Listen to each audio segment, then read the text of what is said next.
तो welcome back homies, तुम्हारा फिर से स्वागत है एमएचए मांगा की एक और न्यू एक्सप्लेनेशन वीडियो में। तो हर बार की तरह मैं तुम्हें फिर से बता दूं, अगर तुमने इस वीडियो के पहले के पार्ट्स को नहीं देखा है तो पहले जाकर उन्हें देख लो, जिनका लिंक मैंने डिस्क्रिप्शन में दे दिया है। तो अब ज्यादा देरी ना करते हुए लेट्स स्टार्ट द वीडियो।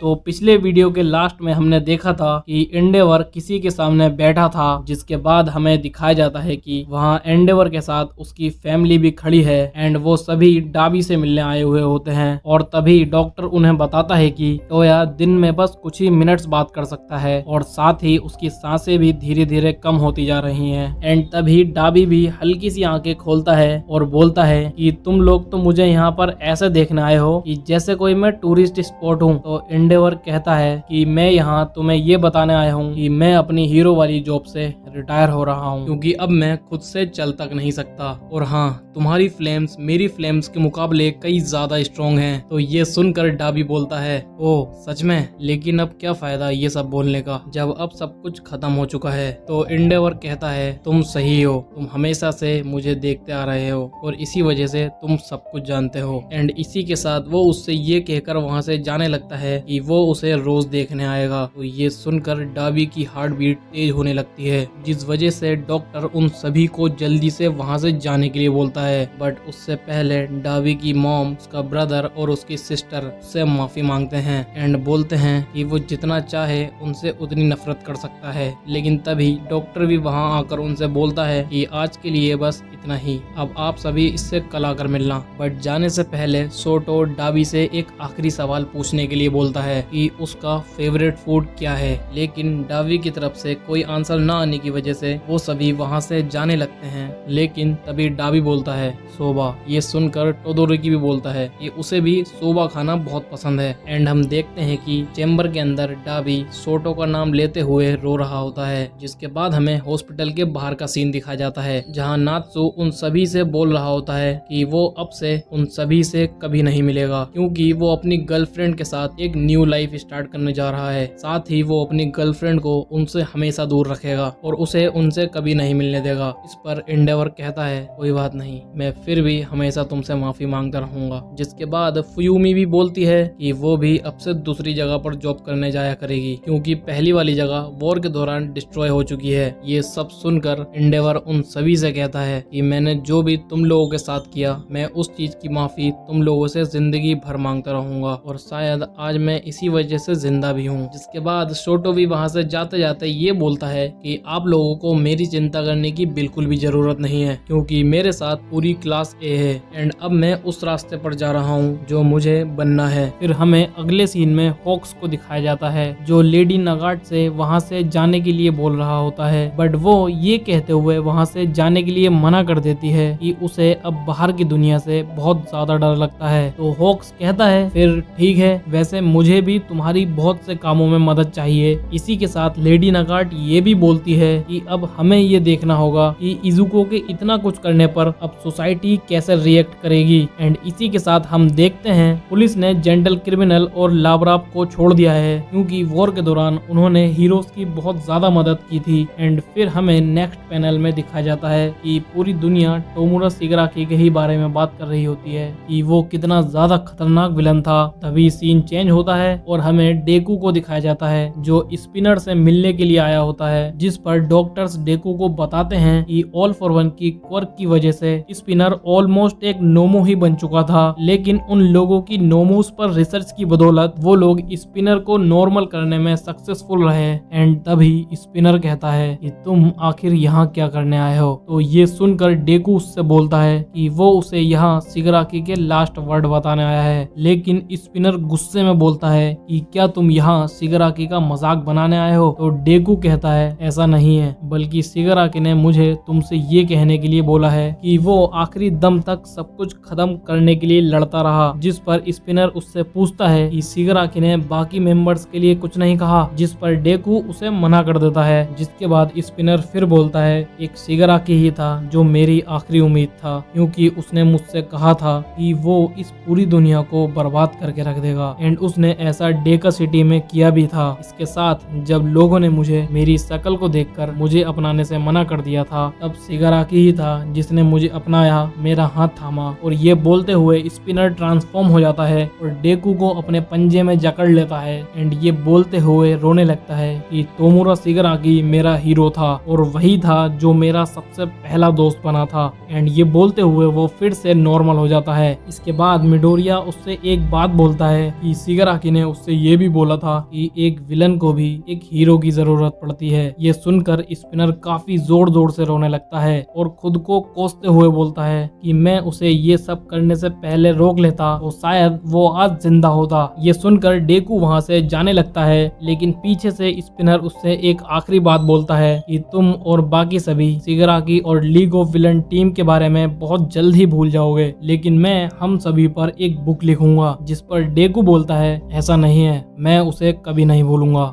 और तभी सीन चेंज होता है जिसमें हम ओवरहॉल और उसके फादर को देखते हैं, क्योंकि अब वो कोमा से जाग चुका था। ओवरहॉल अपने फादर को देखकर बोलता है मुझे लगा आप अभी भी सो रहे होगे। तो उसके फादर जवाब में ये कहते हैं कि उन्हें कुछ टाइम पहले ही होश आया है, क्योंकि आजकल के सपोर्ट आइटम काफी ज्यादा एडवांस हो गए हैं और उन्हीं की बदौलत वो इतनी जल्दी ठीक हो पाए। और फिर फादर ओवरहॉल को बताते हैं कि वो अब लीडर नहीं है और उनकी पूरी ऑर्ग भी खत्म हो चुकी है। ये सुनकर ओवरहॉल शॉक हो जाता है कि मेरे इतना मना करने पर भी तुमने गलत काम करने बंद नहीं करे, जिस वजह से तुमने सब कुछ बर्बाद कर दिया और तुम अपनी इस हालत के खुद ही जिम्मेदार हो। ये सुनकर ओवरहॉल फूट फूट कर रोने लगता है और उनसे माफी मांगता है। एंड फिर हम अगले सीन में डेकू को सुकाची से बोलते हुए देखते हैं कि आखिर हम लोग ये सब चीजें हमेशा के लिए कैसे खत्म कर सकते हैं। जिस पर सुकाची बोलता है हम ऐसा कभी नहीं कर सकते। जिसके बाद हमें यूए स्कूल के अंदर का सीन दिखाया जाता है, जहां हम देखते हैं कि स्कूल की सभी लड़कियां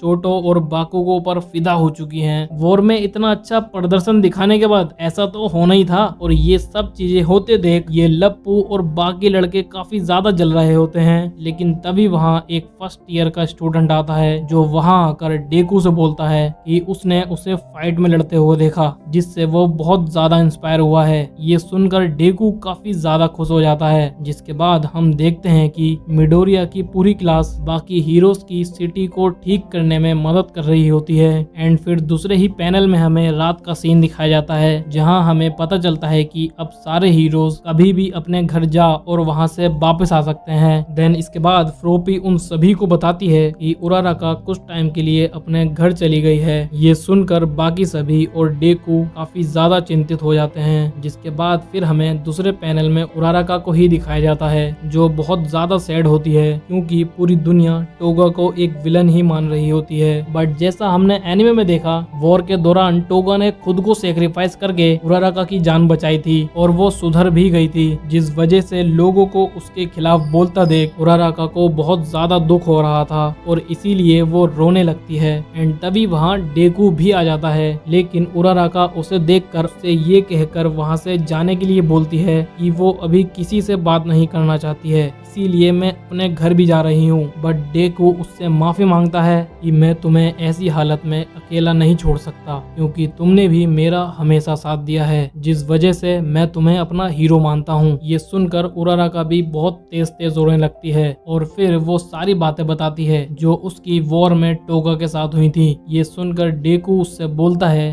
कि वो सब कुछ समझता है, क्योंकि जो चीज तुम अभी टोगा के लिए फील कर रही हो वैसे ही मैं भी टेनको के लिए फील करता हूँ, लेकिन मैं चाहकर भी उस बैटल को अनदेखा नहीं कर सकता था। तो इसीलिए अब हमें अपनी जिंदगी में आगे बढ़ना होगा। ये सुनकर उराराका भी शांत हो जाती है और फिर तभी वहाँ पर बाकी सभी लोग भी आ जाते हैं, क्योंकि उन सबको भी उराराका की चिंता हो रही थी। एंड हमें पता चलता है कि डेकू के अंदर अभी भी वन फॉर ऑल की पावर बची हुई है। जिसके बाद हमें फिर से वही बंदा दिखाया जाता है जो हमें कुछ पैनल्स पहले दिखाया गया था, जिसके बारे में हमें बताया जाता है कि इस बंदे की क्वर्क अपने फैमिली मेंबर्स से डिफरेंट थी, जिस वजह से वो लोग इसे खुद से दूर बेसमेंट में बंद करके रखते थे और उन्होंने उसके मुंह के जबड़े को भी फाड़ दिया था ताकि वो चिल्ला ना सके। लेकिन वॉर की वजह से उसकी फैमिली वाले घर छोड़कर भाग गए थे एंड वॉर के चलते उसका घर डिस्ट्रॉय होने की वजह से जिस बेसमेंट में उसे कैद कर रखा था उसका दरवाजा टूट गया था, जिसके कारण वो वहां से बाहर निकल पाया। जिसके बाद वो सिटी में इधर उधर लोगों को देखकर ये सोच रहा होता है कि आखिर ये सभी इतने ज्यादा खुश कैसे हैं और मैं ही इतनी ज्यादा तकलीफ में क्यों हूँ। लेकिन तभी वहाँ एक ओल्ड लेडी आ जाती है जो उसका हाथ पकड़कर कुछ पूछने ही वाली होती है,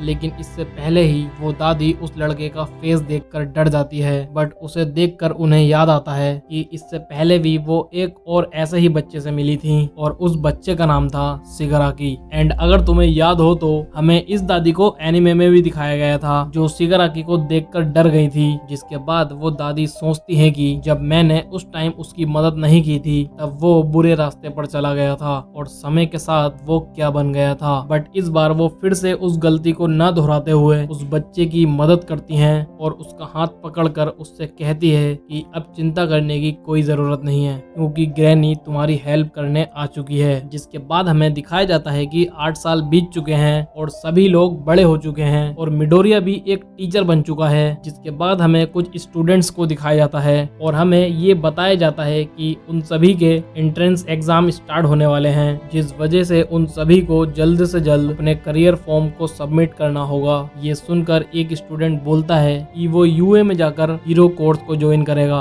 और तभी दूसरा स्टूडेंट बोलता है कि अभी सपोर्ट आइटम्स बहुत ज्यादा ट्रेंड में हैं, तो इसीलिए वो लाइट लैब जो हात्सुमी की है वो ज्वाइन करेगा। और बाकी स्टूडेंट्स बोलते हैं कि वो लावरा की कंपनी को ज्वाइन करेंगे। तभी वही हीरो कोर्स वाला स्टूडेंट इस वाले स्टूडेंट से पूछता है जिसका नाम डाय होता है, उससे वो बोलता है कि क्या तुम भी हीरो बनना चाहते हो, बट जैसा तेरा क्वर्क है उससे तो ऐसा होना पॉसिबल ही नहीं है और विलन्स का नंबर ऑफ रेट बहुत ज्यादा कम हो चुका है और इसी के साथ अब हीरो भी वही बनता है जिसका क्वर्क बहुत ज्यादा स्ट्रॉन्ग हो। जिसके बाद हम डाय को ऑल माइट के स्टैचू की ओर जाते हुए देखते हैं और वो जाते जाते ये बोल रहा होता है कि मैं हमेशा से यही सोचता आ रहा हूँ कि हर कोई ऑल माइट, एंडेवर और डेको की ही तरह हीरो बनना चाहता है, लेकिन मुझे ये बात पता है कि मैं अभी पूरी तरह ग्रो नहीं हुआ हूँ। दैट्स वाई मुझे जब भी अजीब लगता है मैं यहाँ पर चला आता हूँ। जिसके बाद हम देखते हैं कि सोजी को अवार्ड मिला है क्योंकि उसने इन 8 सालों में अपने जैसे दिखने वाले लोगों के लिए बहुत कुछ किया है। तभी हमें आइजावा को दिखाया जाता है जो मिडोरिया को फोन में एक वीडियो दिखा रहे होते हैं और उस वीडियो में हम बाकुगो को देखते हैं जो सिटीजन्स के लोगों पर चिल्ला रहा होता है क्योंकि वो लोग उसकी वीडियो शूट कर रहे होते हैं। और ये देखकर डेकू बोलता है कि कांचान अभी तक वैसा ही है, वो बिल्कुल भी नहीं बदला है। और इसी के साथ आइजावा ये भी बोलता है कि मुझे पूरा यकीन है कि टोडोरोकी जल्दी एक टॉप का हीरो बनेगा क्योंकि वो ऐसा बनने के लिए दिन और रात बहुत ज्यादा मेहनत कर रहा है। और इसी के साथ लोग भी अब उसे एंडेवर के सन की जगह उसके नाम से जानने लगे हैं। ये सुनकर डेकू बोलता है इस हिसाब से तो वो जल्द ही एम्प्टी लेडी और कामुई वुड को सरपास कर देगा और जल्द ही मीरियो की तरह एक टॉप का हीरो बन जाएगा। जिसके बाद आइजावा डेकू से पूछता है क्या तुम अभी भी अकेलापन फील करते हो। ये सुनकर डेकू थोड़ा सोचता है और अपनी पास्ट की बातों को याद करने लगता है, लेकिन तभी आइजावा उससे बोलता है कि उसे यूए का टीचर बन जाना चाहिए और ये भी बोलता है कि उसे अपने स्टूडेंट्स के साथ थोड़ा स्ट्रिक्ट होना चाहिए। जिस पर डेकू बोलता है आपको ये लगता है कि मैं एक कूल टीचर हूँ। जिसके बाद हम देखते हैं कि डेकू कहीं जा रहा होता है और वो सोच रहा होता है कि जब से सभी लोग अडल्ट हुए हैं तब से वो लोग कभी एक दूसरे से नहीं मिले हैं। एंड तभी उसकी नजर टीवी पर जाती है जिसमें किरीशिमा और टोकोयामी की बात चल रही होती है जो अब एक फेमस हीरो बन चुके हैं। ये देखकर डेकू बहुत ज्यादा खुश होता है और थोड़ी देर के बाद वो ऑल माइट के स्टैचू के पास आ जाता है। एंड तभी उसकी नजर एक बच्चे पर जाती है जो गिरने ही वाला होता है, लेकिन मिडोरिया उसे गिरने से पहले ही बचा लेता है और उसी टाइम पर डाई ने भी उस बच्चे को बचाने के लिए जंप करी थी। जिसके बाद डाई मिडोरिया को वहां देखकर बहुत ज्यादा शॉक्ड हो जाता है क्योंकि वो उसका बहुत बड़ा फैन था। उसके बाद वो दोनों कुछ बातें करते हैं जिसमें डाई उसे बताता है कि कल उसका एंट्रेंस एग्जाम है और वो एक हीरो बनना चाहता है, लेकिन वो इतना ज्यादा स्ट्रॉन्ग नहीं है और इसीलिए वो ऑल माइट से ये पूछने आया था कि क्या वो भी आप दोनों की ही तरह एक हीरो बन सकता है। ये सुनकर डेको को याद आता है कि उसने भी एक टाइम पर ऑल माइट से यही सवाल पूछा था एंड वो अपने मन में ही सोचता है कि उसे भी इस बच्चे को वैसे ही मोटिवेट करना चाहिए जैसे उस टाइम ऑल माइट ने उसे किया था। एंड फिर डेको उससे बोलता है कि हाँ, तुम भी हीरो बन सकते हो। ये सुनकर डाई के अंदर एक अलग ही लेवल का कॉन्फिडेंट आ जाता है, जिसके बाद सीन चेंज होता है और हम ऑल माइट को देखते हैं जो डेको के लिए एक सपोर्ट आइटम लाए होते हैं और वो डेको को बताते हैं कि ये सपोर्ट आइटम 8 साल पहले ऑल फॉर वन के साथ हुई फाइट को एनालाइज करके बनाया गया है। इसके साथ ये आइटम कई सारी स्ट्रॉन्ग क्वर्क्स को भी टक्कर दे सकती है। जिसके बाद वहाँ बाको को भी आ जाता है जो डेको से उसकी हेल्प करने के लिए बोलता है और तभी वहाँ उसके सारे दोस्त भी आ जाते हैं जो उसे उनके साथ ज्वाइन होने के लिए बोलते हैं। और इसी दौरान डेको को सीगर आके दिखता है जो मुस्कुरा रहा होता है। एंड इसी के साथ यहाँ माय हीरो एकेडेमिया की मांगा का एंड हो जाता है। आई नो इस पूरी मांगा को खत्म करने में मुझे पूरा 1 साल लग गया, बट फाइनली आज जाकर ये खत्म हो गई है। तो तुम्हें ये पूरी मांगा कैसी लगी मुझे कमेंट्स में जरूर बताना और अगर नए हो तो चैनल को सब्सक्राइब कर लेना। और हाँ, अगली वीडियो बहुत जल्द आएगी।